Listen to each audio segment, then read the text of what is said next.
Hi hello welcome to the debate. నేను సూర్యాకొండి.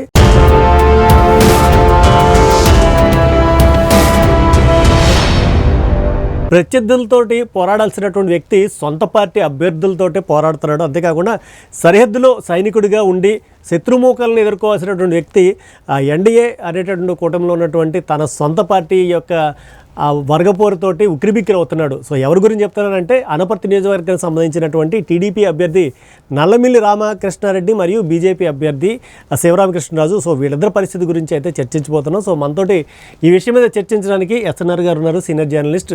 So ఆయనతోటి డిబేట్ని అయితే ఒకసారి ముందు కొనసాగుతాం. సార్ నమస్తే. సార్ నమస్తే అండి. Welcome to the debate. Thank you అండి.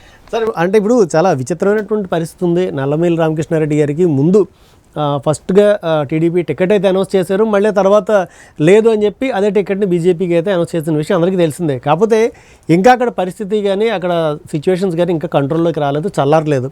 అంటే ముందు అసలు ప్రధానమైనటువంటి డౌట్ ఏంటంటే, అంటే డిబేట్లోకి వెళ్ళబోయే ముందు అసలు ఆయనకి టికెట్ వస్తుందా రాదా? అంటే ఇప్పుడు సూర్య పరిస్థితి ఎలా ఉందంటే, అంటే అనపర్తి సీట్ అనే కాదు, ఇంచుమించు ఓవరాల్గా రాష్ట్రం అంతా పరిస్థితి ఎట్లా ఉందంటే, ఈ కూటమి ఎప్పుడైతే ఉందో, ఈ కూటమి ఏర్పడిన తర్వాత ఎవరికి కూడా చివరి క్షణం వరకు కూడా సీట్ ఎవరికి వస్తుంది ఎవరికి రాదు అనే దాని మీద పెద్ద మీమాంస. ముఖ్యంగా ఏదైతే ఉందో ఈ బీఫామ్, అంటే బీఫామ్ చేతిలో పడిన తర్వాత ఓహో నాకు టికెట్ వచ్చిందనమాట అని సంతృప్తి పడే పరిస్థితులు నెలకొన్నా ఉన్నాయి. ఎంచేతంటే ఈ కూటమి దాని గురించి, అంటే భారతీయ జనతా పార్టీ, అదేవిధంగా తెలుగుదేశం పార్టీ, జనసేన, వీళ్ళకి ఈ సీట్లు కేటాయింపు విషయంలో ఇప్పటికీ కూడా, అంటే ప్రస్తుతం కూడా ఇంకా వాళ్ళకి ఇంకా సరిగ్గా రాజీ లేదు. తర్వాత సీట్లు కేటాయించిన తర్వాత కూడా అక్కడ అసంతృప్తులు, అదేవిధంగా రకరకాల దీని మీద వస్తున్నాయి. దాంతో ఏముందంటే ఇక్కడికి చివరి క్షణం వరకు కూడా, అంటే యాక్చువల్గా ఇంకా మనకి నామినేషన్లకి ఇంకా ఎంతో టైం కూడా లేదు. అయినప్పటికీ కూడా ఇప్పటికి ప్రధానంగా ఈ ప్రధాన కూటమికి సంబంధించి అయితే మాత్రం టికెట్లు కేటాయింపు పూర్తిగా జరగలేదు. ఇది కేవలం ఏంటంటే కూటమిలో వచ్చిన ఇబ్బందే. అందుకని నల్లమిల్లి రామకృష్ణారెడ్డి అనే కాదు, ఇంచుమించు రాష్ట్రంలో కూడా చాలా చోట్ల, అంటే మీరు చూస్తున్న నరసాపురం కూడా అదే పరిస్థితిలో ఉంది, ఇంకా చాలా చోట్ల అదే పరిస్థితి ఉంది. ఇంకా కొన్ని చోట్ల అయితే ఇచ్చిన సీట్లు కూడా మళ్ళీ తిరిగి చేర్పులు మార్పులు జరిగే అవకాశం ఉంది. కాబట్టి కాకినాడ కూడా ఇంచుమించు, కాకినాడ కూడా ఇంకా సందిగ్ధం అంటున్నారు. అదే ఎంతవరకు అనేది మాత్రం తెలీదు.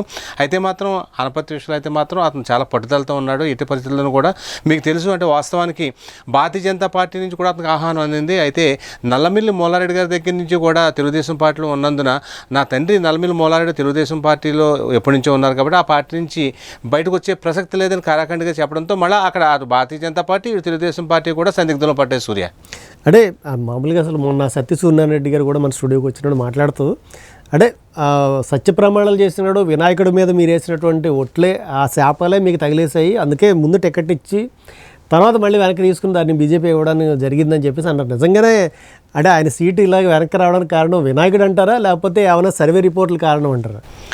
అంటే ఒకటి దేవుడు ఉన్నాడా లేదా, దేవుడి దగ్గర మనం తప్పుగా ప్రవర్తిస్తే ఎటువంటి పరిణామాలు ఏర్పడతాయి అనేది పక్కన పెడితే, ఇక్కడ సర్వేలకు సంబంధించి మొదట్లో సర్వేలు చేసినప్పుడు ఈయనకి వ్యతిరేకంగా వచ్చింది అనేది ఒక జనరల్గా ఆ లోకల్గా ఎక్కడైతే అనపర్తి నియోజకవర్గం ఉందో అక్కడ ప్రజలు అనుకుంటున్న విషయం. అయితే వ్యతిరేకంగా కూడా రావడానికి కారణం ఏంటంటే, ప్రధానంగా గతంలో మురళీమోహన్ ఎంపీగా పోటీ చేసిన సమయంలో, అంటే జనరల్గా పార్టీకి సంబంధించి ఈ ఫండ్స్ ఇవ్వడం జరుగుతుంటుంది ఎంపీ అభ్యర్థి.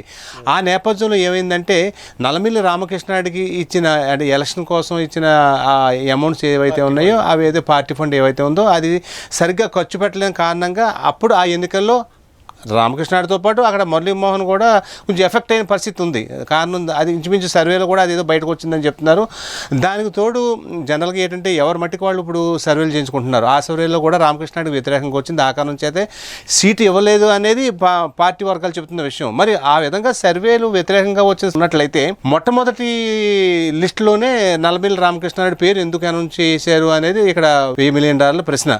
అంటే ఇందులో ఇంకో కోణం కనబడుతుంది. అంటే టీడీపీ ఎక్కడైతే ఓడిపోతుంది అనుకుంటారో అక్కడ బీజేపీ క్యాండిడేట్లు సీటు కేటాయించారా, లేకపోతే అంటే నిజంగానే ఆ బీజేపీ సంబంధించినటువంటి శివరామకృష్ణరాజు అంత బలమైనటువంటి వ్యక్తి, అంటే సత్యసూర్యనారాయణ రెడ్డి గారిని ఎదుర్కొని నిలబడగలిగేంత సత్తా అతనికి ఉందా? అంటే నల్లమిల్లి రామకృష్ణారెడ్డి ఆయన యొక్క ఇమేజ్ని కూడా క్రాస్ చేసుకుని, అంటే ఇక్కడ ఒకటి చెప్పుకోవాలి మనం, ముఖ్యంగా చంద్రబాబు నాయుడు గారు చాలా రాజకీయ చతురుడు.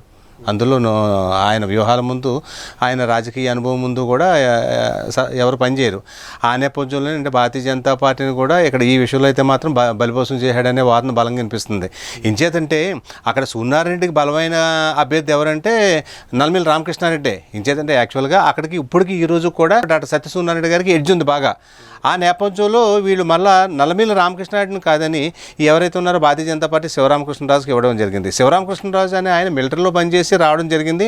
సో ఆయనకి అంత ఇమేజు లేదు, అదేవిధంగా ఆర్థిక స్తోమత కూడా అంతగా లేదు. అటువంటిది ఈ శివరామకృష్ణరాజుకి భారతీయ జనతా పార్టీ కోటా కింద ఎందుకు చంద్రబాబు నాయుడు గారు విడిచిపెట్టేశారంటే కేవలం ఎవరైతే నల్లమిల్లి రామకృష్ణారెడ్డి ఉన్నాడో నల్లమిల్లి రామకృష్ణారెడ్డి మీద గతంలో ఇచ్చిన ఈ ఫండ్ అయితే ఏదైందో అది ఖర్చు పెట్టలేదని, అదేవిధంగా ఈ సర్వే రిపోర్ట్ సరిగ్గా రాలేదని పక్కన పెట్టడం జరిగింది. అయితే అనుకోకుండా ఆ తర్వాత సీటు రాలేదు, భారతీయ జనతా పార్టీకి అలర్ట్ చేశారు అని చెప్పిన తర్వాత న్యాయం కోసం నల్లమిల్లని తెలిసే ఉంటుంది. ఈయన మొత్తం కుటుంబంతో సహా మొత్తం నల్లమిల్లి ఏదైతే ఉందో అనపర్తి కాన్స్టిట్యున్సీలో కొన్ని ముఖ్యమైన విలేజ్ని సందర్శించడం జరిగింది, అందులో తిరగడం జరిగింది. అంటే అంటే ఇది ఎట్లా కూడా ఉందంటే న్యాయం కోసం నల్లమిల్లి యాత్ర మీద కూడా భిన్నాభిప్రాయాలు వచ్చాయి. అంటే కొంత సానుభూతి వచ్చింది, అదేవిధంగా ఇంచుమించు మొత్తం కుటుంబాన్ని అంతా కూడా రోడ్డు మీదకి లాగారనేది కూడా ఒక చర్చనీయాంశంగా మారింది. ఏదైనప్పటికీ కూడా మొత్తం మీద ఇప్పుడు మళ్ళా అంటే భారతీయ జనతా పార్టీ అభ్యర్థి అయితే మాత్రం ఇక్కడ సత్యసూర్యారెడ్డికి పోటీలో నిలబడడం కష్టం కాబట్టి మళ్ళీ నల్లమిల్లి రామకృష్ణారెడ్డికి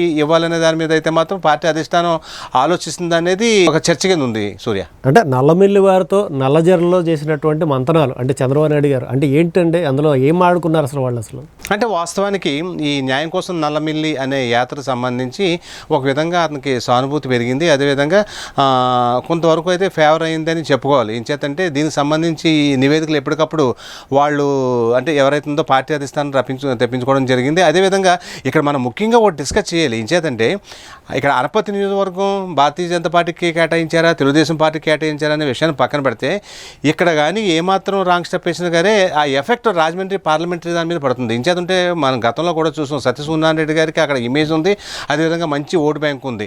ఆ ఓటు బ్యాంకు అక్కడ కాకినాడ పార్లమెంటరీ అభ్యర్థి మీద కూడా పడింది. ఆ కోణంలోనే గతంలో ఉండవల్లి అరుణకుమార్ విజయం సాధించడం జరిగింది. అదేవిధంగా 2019 ఎన్నికల్లో ఎవరైతే ఉన్నారో మార్గాన్ని భర్త కూడా విజయం సాధించడం జరిగింది. సో మొత్తం మీద ఏంటంటే ఇప్పుడు ఎవరైతే భారతీయ జనతా పార్టీ తరఫున కాకినాడ పార్లమెంటరీ కాన్స్టిట్యున్సీ నుంచి పోటీ చేస్తున్నారో ఈ పురంధరేశ్వర్ గారు కూడా ప్రస్తుతం ఎట్టి పరిస్థితుల్లో కూడా అనపర్తిలో నల్లమిల్లి రామకృష్ణారెడ్డి కేటాయిస్తే బాగుంటుందేమో అని ఆలోచిస్తున్నట్టు ఆ నేపథ్యంలోనే భారతీయ జనతా పార్టీ కండువా కప్పుకోమని కూడా ఆయనకి కబురు పంపినట్టు తెలుస్తుంది. అయితే ఈయన తృణప్రాయంగా నేనైతే భారతీయ జనతా పార్టీ కండువా కప్పుకోను, నేను కంపల్సరీ తెలుగుదేశం పార్టీలో ఉంటాను, తెలుగుదేశం పార్టీ తరపు నుంచి పోటీ చేస్తాను, లేదంటే ఇండిపెండెంట్గా కూడా పోటీ చేస్తాను అన్నట్టు తెలుస్తుంది. అది ఇందులో ఎంతవరకు వాస్తవం ఉన్నది అనేది తెలియదు. చంద్రబాబు నాయుడు గారు పిలిచి మాట్లాడారు అంటున్నారు. అంటే ఏం మాట్లాడి ఉండొచ్చు ఆయనతోటి? అంటే మీరు గొడవ చేయొద్దు, టికెట్ మీకే ఇస్తానని ఏమన్నా హామీ ఇచ్చారా, లేకపోతే లేదు మీరు సైలెంట్గా ఉండండి, ముందు బీజేపీకి అవకాశం ఇవ్వండి, సో కూటమిలో మేము తీసుకున్నటువంటి నిర్ణయాన్ని గౌరవించండి అని ఏమన్నా తెలియజేశారా, ఒత్తిడి తెచ్చారా,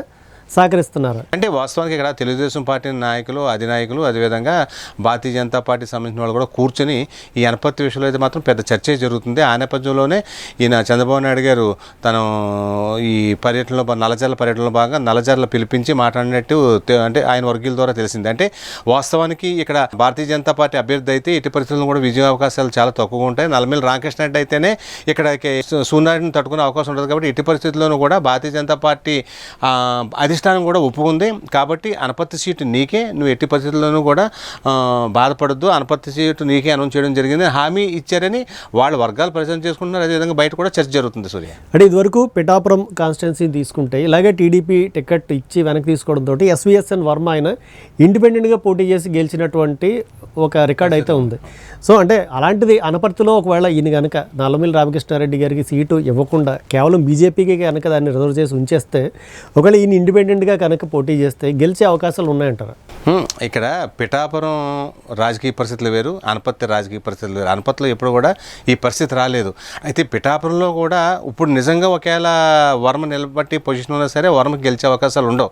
ఇంచేతంటే ఆ రోజు 2014లో ఎప్పుడైతే సీటు రాలేదో ఆ సీటు రాని కారణంగా అప్పుడున్న పరిస్థితులను బట్టి తర్వాత అదేవిధంగా వర్మ ఆ రోజు కంట తడిపెట్టడం ఇటువంటివన్నీ కూడా అతనికి కలిసి వచ్చే అంశాలు. ఆ కారణం చేత ఏంటంటే మొత్తం మీద పిఠాపురం అంతా కూడా ఏకతాటి మీద నడిచి 2014 ఎన్నికలు వర్మను గెలిపించడం. ఈయన కూడా నా మీద దాదాపు 300 పైన కేసులు పెట్టారు, నా వర్గీయుల మీద కేసులు పెట్టారు, సో క్రిమినల్ కేసులు కూడా ఉన్నాయి, మా ఫ్యామిలీలో చాలామంది కూడా మిగతా వైఎస్ఆర్సీపీ పార్టీ వాళ్ళు చేసినటువంటి వాటి వల్లే మానసిక క్షోభతో చనిపోయారు, రకరకాల కామెంట్లు ఈయన కూడా చేసి అంటే ఆ ప్రచారంలో ఇవన్నీ కూడా ఆయన కూడా చెప్తున్నారు. సో ఈ సింపతి వర్కౌట్ అయ్యేటువంటి పరిస్థితి ఉందంటారా? అంటే అక్కడ సింపతి, ఇక్కడ సానుభూతి పన్నాలు పనిచేయవు. అనపత్తులు అయితే మాత్రం సానుభూతి పన్నాలు అంతగా పనిచేసే అవకాశాలు లేవు. ఇంచేతంటే ఇక్కడ నల్లమిల్లి రామకృష్ణారెడ్డి మీద కేసులు ఉన్నమాట వాస్తవం. అతని అనుచరుల మీద అందరి మీద కేసులు పెట్టడం జరిగింది. జనరల్గా ఏంటంటే మీకు తెలిసే ఉంటుంది, అంటే సత్య ప్రమాణాల పేరుతో వినాయకుడి దగ్గర ప్రమాణాలు చేసుకోవడం, అదేవిధంగా నువ్వు అవినీతిపరుడు అంటే నువ్వు అవినీతిపరుడు అని వీళ్ళు చెప్పుకోవడం. అయితే అవినీతిపరుడు అని తెలుసుకోవాలంటే లక్ష్మీ గణపతి టెంపుల్కి వెళ్ళి మనం సత్య ప్రమాణాలు చేసుకుందామని ఇలా రకరకాల ఇష్యూస్ జరిగినాయి. ఆ నేపథ్యంలోనే కేసులు ఫైల్ అవ్వడం. అంటే జనరల్గా ఇక్కడ సత్యసూర్యనారాయణ అనే ఆయన చాలా మృదు స్వభావి. అంటే జనరల్గా కూడా ఆయన అంత త్వరగా ఆరోపణలు చేసే విషయంలో కూడా ఆచితూచి అడుగు వేయడం జరుగుతుంది. అయితే అక్కడ సత్యసూర్యనారాయణ కానీ ఆయనకి అంటే డాక్టర్గా కూడా వైద్యుడు కూడా మంచి పేరు ఉండడంతో జనరల్గా కూడా అతను ఉండవలసిన ఎడ్జ్ అతనికి ఉంది. అయితే ఏంటంటే ఇక్కడ రామకృష్ణారెడ్డి అనే ఎవరైతే ఉన్నారో ఇప్పుడు తెలుగుదేశం పార్టీలో ఉన్న రామకృష్ణారెడ్డి అయితే మాత్రం అంటే పోటీని ఇవ్వగలడు తప్ప, అయితే అతను కూడా రేపు అన్న రోజుని ఎంతవరకు సత్యసూర్యనారాయణ ఢీకొనడు అనేది పార్టీ అధిష్టానం. అంటే ఒకటి ఇక్కడ ప్రధానంగా చెప్పుకోవాల్సింది ఏంటంటే వీళ్ళు ఇష్టం వచ్చినట్లు ముందర తెలుగుదేశం పార్టీ అంటున్నారు, తర్వాత భారతీయ జనతా పార్టీ అంటున్నారు, మళ్ళీ తర్వాత జనసేన అంటున్నారు. ఇప్పుడు ఇక్కడ అనపర్తి సీటు విషయంలో కాదు, రాష్ట్ర వ్యాప్తంగా జరిగే ప్రధాన చర్చ ఏంటంటే సీట్ల విషయంలో ఎక్కడ కూడా ఇతిమిద్దంగా కూడా పలానా సీట్లో పలానా అభ్యర్థి పోటీ చేస్తాడనేది ఎక్కడ కూడా తేల్చి చెప్పలేకపోతున్నారు. అది మూడు ప్రధానమైన పార్టీలు ఉండి కూడా వీళ్ళు సీట్ల కేటాయింపులో ఇప్పుడు ఎట్లా ఉన్నట్లయితే రేపొద్దున్న వీళ్ళు యాక్చువల్గా ఓట్ల బదలాయింపు జరగాలి, ఓట్ల బదలాయింపు జరిగితేనే మనం జగన్మోహన్ రెడ్డిని ఓడించగలం అనేది వాళ్ళు ఇస్తున్న నినాదం. అయితే ఈ ఓట్ల బదలాయింపు జరుగుద్దా? ఓట్ల బదలాయింపు ఎక్కడ జరుగుద్ది? ఇంచేతంటే ఈవేళ ఒక అభ్యర్థి అంటున్నారు, రేపు ఇంకో అభ్యర్థి అంటున్నారు. అటువంటిప్పుడు ఓట్ల బదలాయింపు ఎక్కడ జరుగుతుంది? ఫర్ ఎగ్జాంపుల్ ఇప్పుడు శివరామకృష్ణరావు సీట్ ఇచ్చారు, నల్లమిల్లి రామకృష్ణారెడ్డి గొడవ పెడుతున్నాడు, రేపు పొద్దున్న మళ్ళీ రామకృష్ణారెడ్డికి బాగుందని మళ్ళీ రామకృష్ణారెడ్డికి సీట్ ఇచ్చినట్టయితే జనరల్గా ఏమాత్రం సార్ నన్ను ఎందుకు అనౌన్స్ చేయాలి, మళ్ళీ నేను ఎందుకు దూరం పెట్టాలని శివరామకృష్ణరాజు అతను వర్గీలకు ఉంటుంది కదా. సో మొత్తం మీద ఏంటంటే ఒక విధంగా వాళ్ళ కూటమిని వాళ్ళే చేతులారా పాడు చేసుకున్నట్టు రాజకీయ విశ్లేషకులు భావిస్తున్నారు సూర్య. సో అంటే ఫైనల్గా ఇప్పుడు ప్రజా తీర్పు అంటే ప్రభుత్వ వ్యతిరేక ఓటు ఉంటుందా? ఒక లేదనుకుంటే ప్రజా తీర్పు ఎటువైపు ఉండొచ్చు అంటే మీ అంచనా ప్రకారం మామూలుగా? అంటే ప్రజా తీర్పు అనేది మనం చెప్పలేం. ఇంకేదంటే ప్రజలు చాలా తెలివైన వాళ్ళు. ఇప్పుడు మీరు వెళ్తే మీకు ఓటేస్తానంటారు, నేను వెళ్తే నాకు ఓటేస్తానంటారు, ఎవరు వెళ్ళినా సరే వాళ్ళు బయటపడిన పరిస్థితి ఉంది. అయితే ఇక్కడ ఏంటంటే ఇంచుమించు 3-4 months వరకు కూడా ఒక విధంగా రాష్ట్రంలో రాజకీయ పరిణామాలు ఎట్లా ఉన్నాయంటే తెలుగుదేశం పార్టీకి బాగానే ఉంది. ఇప్పుడు ఇంచేతంటే పార్టీ ఏదైతే ఉందో అధికార పార్టీ కొన్ని విషయాల్లో తప్పటడుగులు వేసింది. ఆ తప్పటడుగుల వల్ల ఆ పార్టీకి కొంచెం ఇమేజ్ తగ్గింది అనేది ప్రధానంగా చర్చ జరిగింది. ఆ నేపథ్యంలోనే తెలుగుదేశం పార్టీ జనసేనతో కలవడం ఉన్నప్పుడు కూడా పార్టీ పరిస్థితి బాగానే ఉంది. సో ఎప్పుడైతే మళ్ళీ భారతీయ జనతా పార్టీ మళ్ళీ కూటమిలో వచ్చి చేరిందో అప్పటి నుంచి కూడా కొంచెం ఈ గ్రాఫ్ ఏదైతే ఉందో స్లోగా తగ్గుతూ వచ్చింది. ఈ స్లోగా తగ్గడానికి కారణం కూడా ఏంటంటే అయితే ఆంధ్రప్రదేశ్ విషయానికి వస్తే అయితే మాత్రం అంటే ఓటింగ్ శాతం తక్కువ, దీనికి ఓటింగ్ శాతం ఉంది భారతీయ జనతా పార్టీకి. అదేవిధంగా ఈ సీట్ల కేటాయింపు సంబంధించి కంపల్సరీ వాళ్ళు ఒక 10 అసెంబ్లీ సీట్లు, 6 ఏదైతే ఉంది లోక్సభ సీట్లు ఆడడంతో అక్కడ అసలైంది స్ట్రగుల్ స్టార్ట్ అయింది.